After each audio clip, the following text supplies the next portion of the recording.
All right, let's talk today about who Ballantyne is really built for. Ballantyne is honestly built for people who want convenience without feeling like they're in the middle of all the Charlotte chaos. This area attracts a lot of corporate relocations because you've got polished neighborhoods, strong schools, newer homes, and easy access to office campuses. Families love it because everything feels planned out from the parks to the sidewalks, shopping, schools. It's all very predictable and in a good way. Remote workers do really well here too because you can basically live your entire life within a 10-minute radius. If you are somebody who wants nightlife, walkability, and constant energy, Ballantyne may feel a little too polished or suburban. This is more of a lifestyle suburb than an entertainment suburb. The bubble feeling insular community versus connected suburb. One thing people don't realize until they move here is Ballantyne can feel like its own little world. Pros and cons to that. A lot of residents honestly don't leave South Charlotte much during the week because everything they need is already here. That can either feel super convenient or kind of isolating depending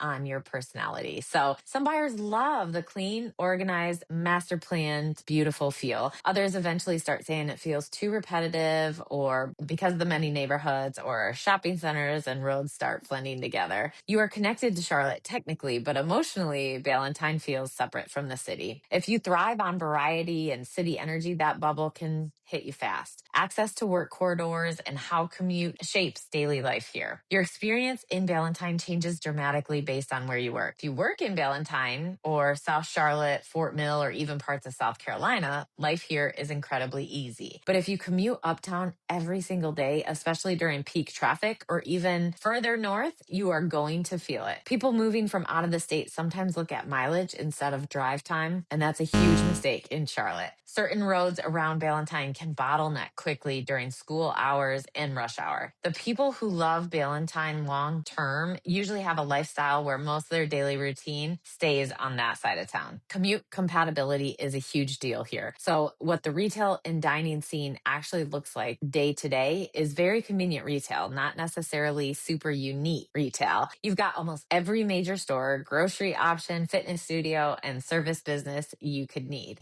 Errands are simple. Dining is improving a lot, especially compared to maybe 10 years ago. You'll find upscale, casual restaurants, brunch spots, wine bars, and polished chains. But if you are expecting tons of local artsy districts or hidden hole in the wall neighborhoods, that's not really Ballantyne's identity. The lifestyle here is more practical and polished than trendy and eclectic. For a lot of families, that's exactly why they love it. HOA culture and what you expect as a new resident is something that not too many people talk about. Now, HOA is heavy in Ballantyne. A lot of neighborhoods here are very well maintained because the HOA standards are strong. That means beautiful entrances, consistent landscaping, clean streets, and solid curb appeal. But it also means there are rules. Depending on the neighborhood, you may have regulations on parking, exterior changes, fencing, rentals, even trash cans. For some buyers, that structure creates peace of mind. For others, it can feel restrictive pretty quickly. Before buying in Ballantyne, I always tell people don't fall in love with the house. Read the HOA documents too. You want to go in eyes wide open. Some buyers love it and others feel isolated within a year. The people who thrive in Ballantyne usually want stability, convenience, and predictability. Life feels efficient here. Parents especially love how family oriented the area feels, but buyers who are highly social, crave nightlife, or want strong community interaction sometimes struggle after the excitement of moving wears off. A lot of neighborhoods here are incredibly beautiful, but they can also feel private and somewhat disconnected socially. You may know your neighbors casually, but this isn't always the kind of area where everybody's constantly outside interacting. Some people describe Ballantyne as peaceful, others describe it as sterile.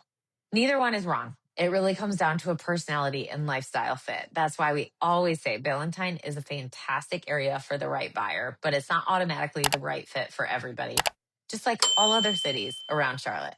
Have a grand day from Grand Allure Home Group.